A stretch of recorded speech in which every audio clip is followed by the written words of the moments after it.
Allô? Salama plakina dia.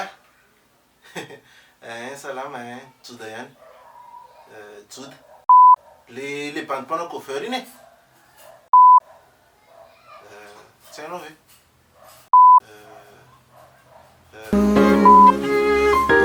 Zao, kao,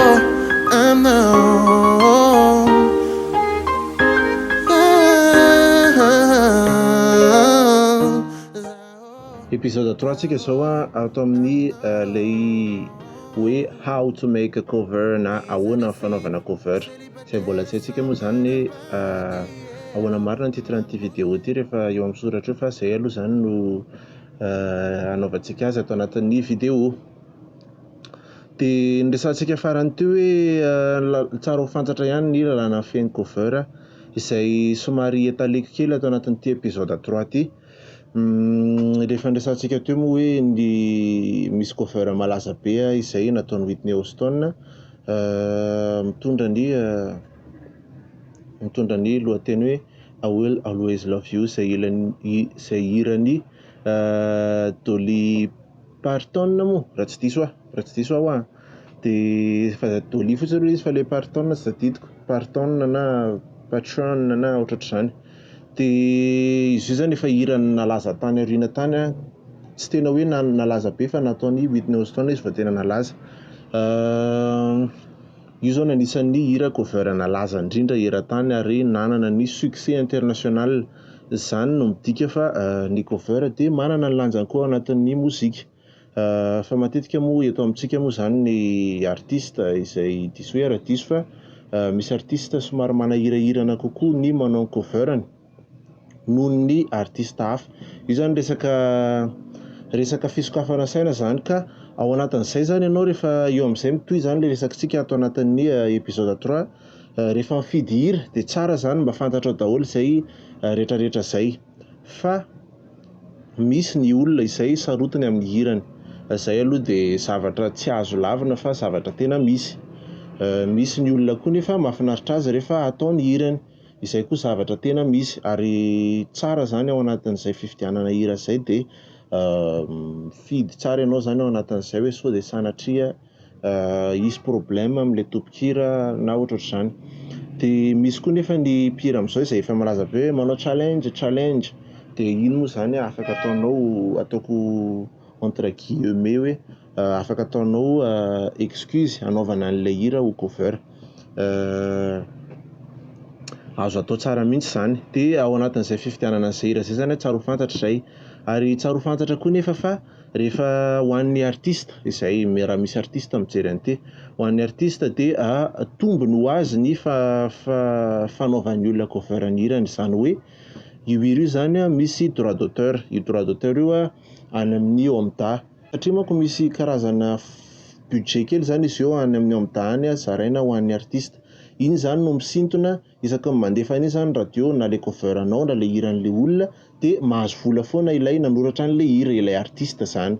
Izay zany aloha tokony tsara ho fantatry ny artista, ary tsara ho fantatrao koa satria manome vola an'ilay artista amin'ny fanaovana cover, donc tsy tokony hisy problème raha milamina tsara zany le olona tompon'ilay hira. Izay zany no tsara fantatra ihany koa ao anatin'izay fanaovana cover izay. Dia somary lavalava kely ity épisode 3 ity. Dia ao anatin'izay rehefa fantatrao zany izay hoe ohatr'izay zany lalàna fean'ny cover eto amintsika aloha izay resahako izay, fa mety ho resahantsika kely any rehefa mivelatra isika avy eo amin'ny YouTube sy Facebook. Dia ny any ivelany moa zany ny lalàna feno cover any ivelany izay teneniko izay.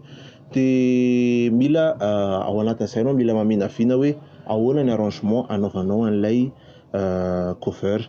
Izany hoe maha cover azy, izay foana moa zany no hitako za manana olana kely amin'izay foana. Maha cover azy zany dia raisinao amin'ny fomba fanaovanao azy. Azonao izay zany maha cover azy, hoe raha ohatra zany hoe ohatr'izao nanaovan'ilay artista azy dia hovainao amin'ny fomba nanaovanao azy, ohatra hoe hovaina gitara na hovaina gitara sy piano. Le arrangement anao zany mila miova mihitsy, izay ianao vao azo lazaina fa manao cover. Fa raha le hiran'le olona zany no alainao hoe le instrumental ihany no ampiasainao dia tsy cover izy amin'izay fotoana izay. ary zay mihitsy ao anatin'ny raha miditra any amin'ny YouTube ary ianao na Facebook ka hira vazany ataonao ka manao an'izay ianao de fafan'ny YouTube ny hiranao satria tsy manimba maka droit d'auteur ianao amin'izay satria tsy cover le izy fa nataonao kalka zany le hiran'le olona. Zay zany mila mazava aminao zany zay.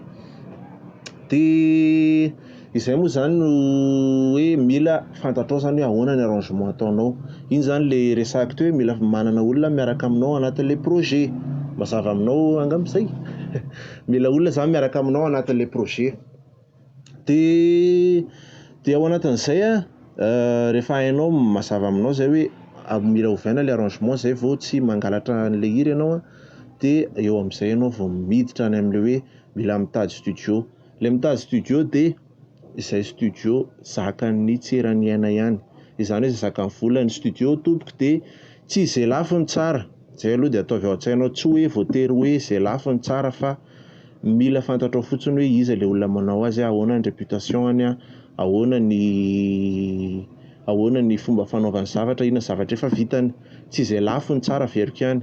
Tsy hoe lafo be le studio de tsara, tsy voatery tompoko. Satria zay foana manko ny hitako sakana ho an'ny olona.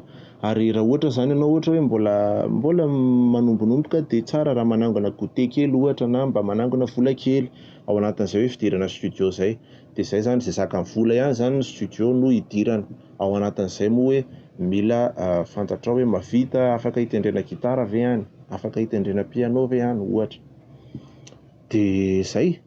De mitady olona hitendry, iny moa zany le fanteneniko tary aloha hoe mila manana namana miaraka aminao anatin'le projet. De zay namanao zao ohatra hoe mahay mitendry izy de proposeo anazy hoe ndao mba hanao an'ity cover ty tsika, za tsy mahazo vola amin'ity fa mba te hanao an'ity fotsiny. De mora te hanaraka anao izy de mandeha, raha tsy te hanaraka anao moa izy de mitady olona hafa indray. Ohatr'izay zany no tsara fanaovana azy. Fa raha ohatra kosa hitadiavanao vola le izy de omenao vola le olona. De zay. De makany amin'ny studio ianao enregistrenao le izy. De vita ny enregistrement de asaina mixen'le mpanao azy. Ao anatin'izay mixage zay tsara raha atao tena farak'izay vita tsotra lay cover zany fa mba henon'ny olona tsara, zany hoe mila heno tsara zany hoe aiza ho aiza ny instrumental, aiza ho aiza lay hira, lay mpihira ao anatin'le izy. Fa indraindray manko zay hoe mila jerena tsara zany le studio mba ho tsara ny fivoahan'le hira. De rehefa vita zay de lasa MP3 le hira na wave zay tianao. De anaovana tournage, iny zany ny tournage zany ezahana faran'izay tsotra, zay maha cover azy. Raha tsy hoe tena hanao cover hoe tena henjana be anao hoe andany vola be sotr' zany de atao faran'izay tsotra. Ny anazy zao fanaovako azy de apetrako ny caméra na asaiko apetraka le olona ny caméra, zay olona manampy anao anatin'le izy, de mihira eo aloha eo hatramin'ny farany. Zay zao fanaovako azy, zay zao hitako hoe faran'izay tsotra indrindra ary tsy manahira ny anaty montage. Ary zany moa maha cover azy hoe tsotra farak'izay tsotra. De atao amin'ny montage arak'izay teneniko zay hoe tsotra kely satria raha ohatra zany ianao raha efa mahitahita resaka montage de afaka ataonao koa zay. Raha tsy mahita moa ianao afaka mitady olona hanao an'le montage. Tournage iny tsy maninona fa misy olona fotsiny ambadiky ny caméra de amboarinao. Mila mba mahafantatra au moins kosa zany ianao hoe ahoana ny fanaovana an'izay. De avy eo amin'izay rehefa vita iny avoakanao le hira de eo amin'izay ianao manapa-kevitra hoe ho ataoko amin'ny YouTube ve, ho ataoko amin'ny Facebook ve, sa YouTube sy Facebook. De zay tapitra ny épisode 3 fa hiditra ao anatin'ny épisode 4 indray tsika izay miopana kokoa ao anatin'ny publication an'le hira sy ny tohiny rehetra. Safo e mabari